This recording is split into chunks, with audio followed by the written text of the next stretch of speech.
ఈ రోజే డౌన్లోడ్ చేయండి. మీ ఫేవరెట్ షోస్ చూడండి.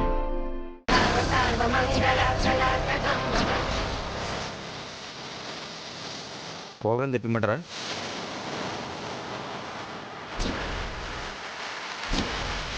క్యాచ్. బాబు, భార్య కోసం ఇలా టెంట్ వేసుకుని చాలా కష్టపడుతున్నావు, కానీ ఏం చేసినా జాను కోసమే కదా మావయ్య. మా జానుకు నువ్వు అంటే ఇష్టం లేదు. దయచేసి నువ్వు ఇక్కడ నుంచి వెళ్ళు నాయనా. ఆ మాట చెప్పడానికి నువ్వే పడవే. Who the hell are you? ఏంటమ్మా ఈ గొడవ? ఇదిగో డివోర్స్ పేపర్స్. నువ్వు నాతో ఇంటికి రాకపోయినా, నన్ను వద్దనుకున్నా ఇదే ఆఖరి రోజు అవుతుంది. కాల్చు.